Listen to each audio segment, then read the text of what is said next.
श्री गणेशाय नमः। ओम नमः शिवाय। हर हर महादेव। ये दोस्तों आगे की कथा प्रारंभ करते हैं।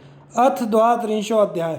भगवान शिव के द्वारा शंखचूड़ को समझाने के लिए गंधर्वराज चित्ररथ को दूत के रूप में भेजना, शंखचूड़ द्वारा संदेश की अवहेलना और युद्ध करने का अपना निश्चय बताना, पुष्पदंत का वापस आकर सारा वृत्तांत शिव से निवेदित करना। सनत कुमार बोले, तब दुष्टों के लिए कालस्वरूप तथा सज्जनों के रक्षक महारुद्र ईश्वर ने देवताओं की इच्छा से अपने मन में शंखचूड़ के वध का निश्चय किया और गंधर्वराज चित्ररथ को अपना अभीष्ट दूत बनाकर शीघ्र ही प्रसन्नतापूर्वक शंखचूड़ के समीप भेजा।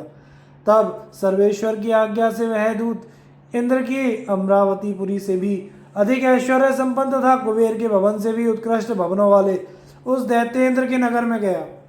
उसने वहां जाकर 12 दरवाजों से युक्त शंखचूड़ का भवन देखा, जहाँ प्रत्येक द्वार पर द्वारपाल नियुक्त थे। उनको देखते हुए उस पुष्पदंत ने प्रधान द्वार को देखा और निर्भय हो वहां के द्वारपाल से सारा वृत्तांत निवेदन किया।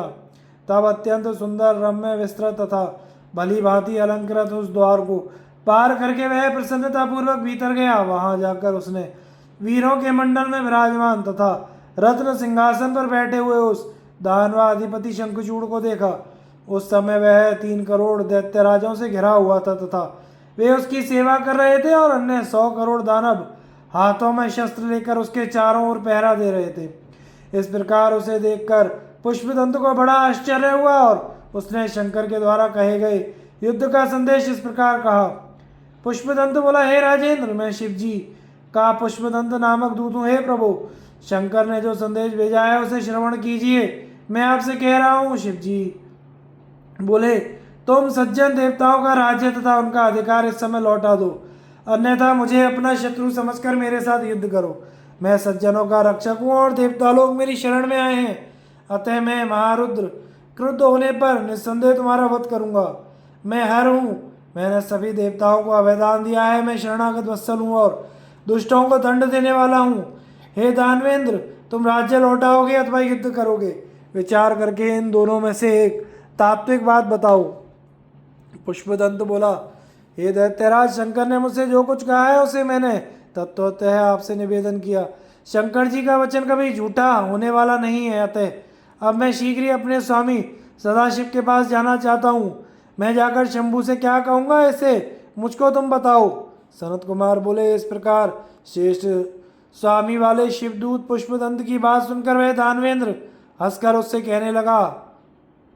शंखचूड़ बोला, मैं देवताओं को राज्य नहीं दूंगा, यह पृथ्वी वीर भोग्या है। हे रुद्र, देवताओं के पक्ष में रहने वाले तुमसे मैं युद्ध करूंगा। जिस राजा के ऊपर शत्रु की चढ़ाई हो जाती है वह भवन में अधम वीर होता है। हे रुद्र, मैं निश्चित रूप से पहले तुम्हारे ऊपर चढ़ाई करूंगा। हे दूत, तुम जाओ और मेरा यह वचन रुद्र से कह दो कि मैं वीर यात्रा के विचार से प्रातःकाल आऊंगा। शंखचूड़ का यह वचन सुनकर उस शिवदूत ने हंसकर गर्भयुक्त उस दानवेंद्र से कहा। पुष्पदंत बोला, हे राजेंद्र, तुम शिवजी के अन्य गणों के सामने भी नहीं ठहर सकते, तब शिवजी के सम्मुख कैसे खड़े हो सकते हो?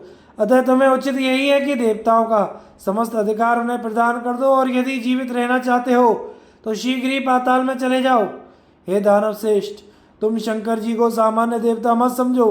शंकर जी सभी ईश्वरों के ईश्वर तथा परमात्मा है। हे दैत्येंद्र, प्रजापतियों के सहित इंद्र आदि समस्त देवता, सिद्ध मुनिगण तथा नागराज सभी सर्वदा उनकी आज्ञा में रहते हैं। वे विष्णु तथा ब्रह्मा के स्वामी हैं और वे सगुण होकर भी निर्गुण हैं, जिनकी भ्रुकुटी को टेढ़ा करने मात्र से सभी का प्रलय हो जाता है। शिव का यह पूर्ण रूप लोक संहारक कारक है। वे सज्जनों के रक्षक, दुष्टों के हंता, निर्विकार तथा पर से भी परे हैं। वे महेश्वर, ब्रह्मा तथा विष्णु के भी अधिपति हैं। हे दानव श्रेष्ठ, उनकी आज्ञा की अवहेलना नहीं करनी चाहिए। राजेंद्र, बहुत कहने से क्या लाभ? तुम मन से विचार करके रुद्र को महेशान तथा चिदात्मक पर ब्रह्म जानो। अतः तुम देवताओं का राज्य तथा संपूर्ण अधिकार लौटा दो। हे तात, ऐसा करने से तुम्हारा कल्याण होगा, अन्यथा भय होगा। सनत कुमार बोले, दूत की इस प्रकार की बात सुनकर प्रतापी दानवेंद्र शंखचूड़ भवितव्य से मोहित होकर उस शिवदूत से कहने लगा। शंखचूड़ बोला, हे दूत, मैं यह सत्य कहता हूँ कि शिव से बिना युद्ध के स्वयं ना तो देवताओं को राज्य दूंगा और ना तो अधिकारी दूंगा। इस संपूर्ण चराचर जगत को काल के अधीन जानना चाहिए। काल से ही सब कुछ उत्पन्न होता है और काल से ही विनष्ट भी हो जाता है। तुम रुद्र शंकर के पास जाओ और यथार्थ रूप से मेरे द्वारा कही गई बात कह दो। जैसा उचित हो वे करें, तुम बहुत बातें मत करो। सनत कुमार बोले, हे मुने, इस प्रकार बात करके वह पुष्पदंत नामक शिवदूत अपने स्वामी के पास चला गया और उसने सारा वृत्तांत यथार्थ रूप से निवेदित किया। इस प्रकार श्री शिव महापुराण के अंतर्गत द्वितीय रुद्र संहिता के पंचम युद्ध खंड में शंखचूड़ वध के अंतर्गत दूत गमन वर्णन नामक 32वां अध्याय पूर्ण हुआ। अथ त्रयस्त्रिंशो अध्याय। शंखचूड़ से युद्ध के लिए अपने गणों के साथ भगवान शिव का प्रस्थान। सनत कुमार बोले, तब उस दूत का वचन सुनकर देवादिदेव भगवान शंकर कुपित होकर वीरभद्रादि गणों से कहने लगे। रुद्र बोले, हे वीरभद्र, हे नंदिन, हे क्षेत्रपालों, हे अष्टभैरव, समस्त बलशाली गण, तुम लोग मेरी आज्ञा से अपने अपने अस्त्र लेकर युद्ध के लिए तैयार हो जाओ और दोनों कुमारों के साथ युद्ध के लिए निकल पड़ो। ये भद्रकाली भी अपनी सेना के साथ युद्ध के लिए चले। मैं शंखचूड़ का वध करने के लिए अभी शीघ्र ही निकल रहा हूं। सनत कुमार बोले, इस प्रकार की आज्ञा देकर शिवजी अपनी सेना के साथ निकल पड़े और सभी वीरगण भी अत्यंत हर्षित होकर उनके पीछे चल पड़े। इसी बीच सभी सेनाओं के स्वामी कुमार कार्तिकेय तथा गणेश जी भी प्रसन्न होकर आयुधों से युक्त होकर शिवजी के समीप गए। वीरभद्र, नंदी, महाकाल, सुभद्रक, विशालाक्ष, बाण, पिंगलाक्ष, विकंपन, विरूप, विकृति, मणिभद्र, वाष्कल, कपिल, दीर्घदृष्ट, विकार, ताम्रलोचन, कालंकर, बलिभद्र, कालजिह्वे, कुटीचर, बलोन्मद, रणशलाघ्य, दुर्जय एवं दुर्गम इत्यादि गणेश्वर तथा श्रेष्ठ सेनापति भी शिवजी के साथ रणभूमि में चले। अब मैं उनकी संख्या बता रहा हूं, सावधानी पूर्वक सुनिए। शत्रुओं का मर्दन करने वाले शंखकर्ण 1 करोड़ सेना के साथ, केकराक्ष 10 करोड़, विक्रत 8 करोड़, विशाख 64 करोड़, पारियात्रिक 9 करोड़, सर्वांतक 6 करोड़, श्रीमान विकृतानंद 6 करोड़, गणों में श्रेष्ठ जालक 12 करोड़, समत 7 करोड़, श्रीमान दुंदुभ 8 करोड़, करालाक्ष 5 करोड़, श्रेष्ठ संधारक 6 करोड़, कंदुक तथा कुंडक 1-1 करोड़, सभी में श्रेष्ठ विष्टम्भ नामक गणेश्वर 8 करोड़, पिप्पल एवं सन्नाद 1000 करोड़, आवेशन तथा चंद्रतापन 8-8 करोड़ और गणेश्वर महाकेश सहस्त्र करोड़ गणों से घिरा हुआ था।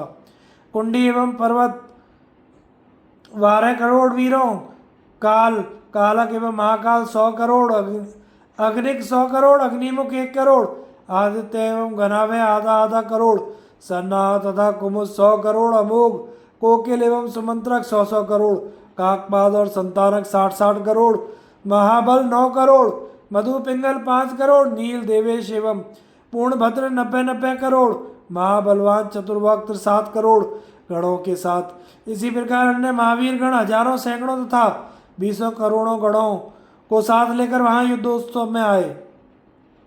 वीरभद्र सहस्त्र करोड़ भूतगणों, 3 करोड़ प्रमथों, 64 करोड़ गणों एवं 3 करोड़ लोमजों के सहित आए। काष्ठारूढ़, सुकेश, वृषभ, विरूपाक्ष एवं भगवान सनातन भी 64 करोड़ गणों के साथ आए। ताल केतु, षडास्य, पंचास्य, प्रतापी, संवर्तक, चैत्र, लकुली, स्वयं प्रभु, लोकांतक, दीप्तात्मा, दैत्यांतक, प्रभु, देवभृंगी, देवादिदेव महादेव के अत्यंत प्रिय श्रीमान ऋषि, अश्नि, भानुक 64 सहस्त्र करोड़ गणों के साथ आए। इसी प्रकार कंकाल, कालक, काल, नंदी, सर्वांतक तथा अन्य असंख्य महाबली गणेश्वर शंखचूड़ के साथ युद्ध के लिए निर्भय होकर प्रेम पूर्वक निकल पड़े। ये सभी गण हजारों हाथों से युक्त तथा जटा मुकुट धारण किए हुए थे। वे मस्तक पर चंद्रकला से युक्त नीलकंठ एवं त्रिलोचन थे। सभी रुद्राक्ष एवं भस्म धारण किए हुए थे और हार, कुंडल, केयूर, मुकुट आदि से अलंकृत थे। वे ब्रह्मा, इंद्र, विष्णु के सदृश्य अणिमादि सिद्धियों से युक्त करोड़ों सूर्यों के समान दैदीप्यमान एवं युद्ध क्रिया में अत्यंत प्रवीण थे। हे मुने, उनमें कोई पृथ्वी में, कोई पाताल में, कोई आकाश में तथा कोई 7 स्वर्गों में विचरण करने वाले थे। हे देवर्षे, बहुत कहने से क्या लाभ। उस समय संपूर्ण लोकों में रहने वाले सभी शिवगण दानवों से युद्ध करने के लिए आ पहुंचे। जो आठों भैरव महाभयानक एकादश रुद्र, आठों वसु इंद्र, द्वादशादित्य थे, वे शीघ्र आ पहुंचे। हुताशन, चंद्रमा, विश्वकर्मा, दोनों अश्विनी कुमार, कुबेर, यम, निश्चिति, नलकूबर, वायु, वरुण, बुध एवं मंगल तथा अन्य ग्रह और वीरवान कामदेव शिव जी के साथ आए। उग्रदृष्ट, उग्रदंड, कोरट, कोटम आदि महागण आए। स्वयं 100 भुजा धारण की हुई भगवती भद्रकाली महादेवी स्वयं उस युद्ध में उपस्थित हुई। वे उत्तम रत्नों से निर्मित विमान पर बैठी हुई थी। रक्त वस्त्र, रक्त अनुलेपन एवं रक्त माला धारण की हुई थी। प्रसन्नता से हंसती हुई, सुस्वर से गाती हुई, नृत्य करती हुई वे अपने भक्तों को अभय प्रदान कर रही थी तथा शत्रुओं को भय उत्पन्न कर रही थी। वे 1 योजन पर्यंत लंबी विकट जिह्वा धारण किए हुए उसे लपलपा रही थी और शंख, चक्र, गदा, पद्म, खड़ग, चर्म, धनुष तथा बाण धारण किए हुई थी। वे 1 योजन का गोल तथा अत्यंत गहरा खरपर, आकाश को स्पर्श करता हुआ त्रिशूल, 1 योजन लंबी शक्ति, मुदगर, मूसल, वज्र, खड़ग, विशाल फलक, ढाल, वैष्णवरास्त्र, वारुणास्त्र, वायवास्त्र, नागपाश, नारायणास्त्र, गंधर्वास्त्र, ब्रह्मास्त्र, गरुड़ास्त्र, पर्जन्यास्त्र, पाशुपतास्त्र, जृंभणास्त्र, पर्वतास्त्र, महावीरास्त्र, सौरास्त्र, कालकालास्त्र, महानलास्त्र, महेश्वरास्त्र, यमदंड, सम्मोहनास्त्र, दिव्य समार्थास्त्र एवं सैकड़ों सैकड़ों दिव्यास्त्र एवं अन्य भी अस्त्र अपने हाथों में धारण किए हुए 3 करोड़ योगिनियों एवं 3 करोड़ विकट डाकिनियों के साथ वहां आकर स्थित हो गई। इसी प्रकार भूत, प्रेत, पिशाच, कूष्मांड, ब्रह्म, राक्षस, बेताल, राक्षस, यक्ष, गंधर्व, किन्नरों से घिरे हुए स्कंद शिव जी को प्रणाम करके उनकी आज्ञा से उनके समीप स्थित हो गए। इसके बाद रुद्र शिव जी अपनी सारी सेना लेकर शंखचूड़ के साथ युद्ध करने के लिए निर्भय होकर चल पड़े। महादेव चंद्रभागा नदी के तट पर एक मनोहर वट वृक्ष के नीचे देवताओं का कष्ट दूर करने हेतु स्थित हो गए। इस प्रकार श्री शिव महापुराण के अंतर्गत द्वितीय रुद्र संहिता के 5वें युद्ध खंड में शंखचूड़ वध के अंतर्गत महादेव युद्ध यात्रा वर्णन नामक 33वां अध्याय पूर्ण हुआ। अथ चतुस्त्रिंशो अध्याय। तुलसी से विदा लेकर शंखचूड़ का युद्ध के लिए ससन्न पुष्प भद्रा नदी के तट पर पहुंचना।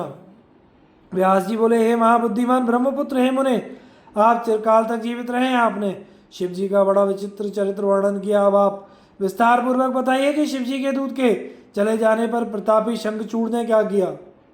सनत कुमार बोले, शिवदूत के चले जाने पर प्रतापी शंखचूड़ ने भीतर जाकर तुलसी से उस बात को कहा। शंखचूड़ बोला, हे देवी, शिवदूत के मुख से युद्ध का संदेश प्राप्त होने के कारण मैं युद्ध के लिए तैयार होकर जा रहा हूँ।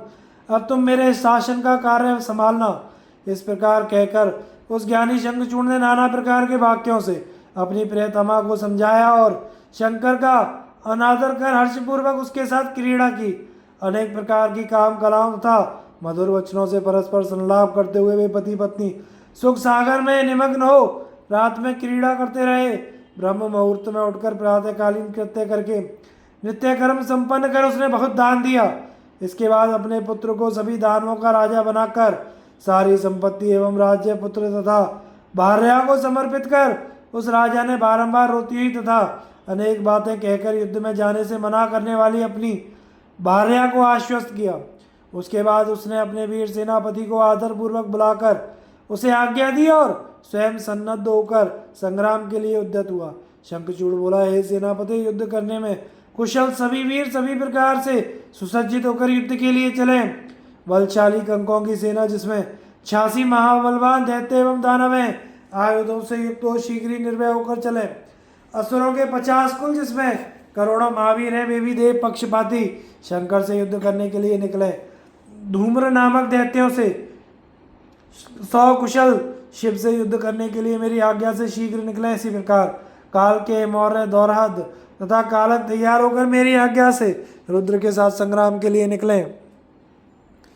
सनत कुमार बोले, हे व्यास, महाबली असुरराज दानवेंद्र शंखचूड़ से इस प्रकार आज्ञा देकर सहस्त्रों सेनाओं को लेकर चल पड़ा। युद्ध शास्त्र में प्रवीण महारथी, महावीर, रथियों में श्रेष्ठ तथा वीरों में भयंकर उसके सेनापति ने भी 3 लाख अक्षौहिणी सेना से युक्त होकर मंडल बनाया और वह युद्ध करने के लिए शिविर से बाहर निकला। शंखचूड़ भी उत्तम रत्नों से बने हुए विमान पर चढ़कर गुरुजनों को आगे कर संग्राम के लिए चला। पुष्पभद्रा नदी के किनारे सिद्ध क्षेत्र में सिद्धों का आश्रम एवं शेष अक्षयवट है। वह सिद्धि प्रसिद्ध क्षेत्र है। पुण्य क्षेत्र भारत में कपिल की तपोभूमि है। यह स्थान पश्चिम सागर के पूर्व तथा मलय पर्वत के पश्चिम में, श्री पर्वत के उत्तर भाग में तथा गंधमादन के दक्षिण में 5 योजन चौड़ा एवं 500 योजन लंबा है। भारत में शुद्ध स्फटिक के समान जल वाली, उत्तम पुण्य प्रदान करने वाली, जलपूर्ण तथा रम्य पुष्पभद्रा तथा सरस्वती नदी है, जो क्षार समुद्र की प्रिय भार्या है। वह पुष्पभद्रा निरंतर सौभाग्य युक्त होकर हिमालय से निकलकर सरस्वती नदी में मिलती है और गोमंतक पर्वत को बाएं कर पश्चिम सागर में गिरती है। वहां जाकर शंखचूड़ ने शिव की सेना को देखा। इस प्रकार श्री शिव महापुराण के अंतर्गत द्वितीय रुद्र संहिता के 5वें युद्ध खंड में शंखचूड़ यात्रा वर्णन नामक 34वां अध्याय पूर्ण हुआ। तो इससे आगे की कथा हम अगले भाग में प्रसारित करेंगे, जिसमें हम बताएंगे कि शंखचूड़ ने अपना दूत भगवान शंकर के पास वार्ता के लिए भेजा और उसके बाद भगवान शंकर और शंखचूड़ का महायुद्ध शुरू हो गया। कथा को सुनते रहिए, चैनल को सब्सक्राइब कीजिए। हर हर महादेव।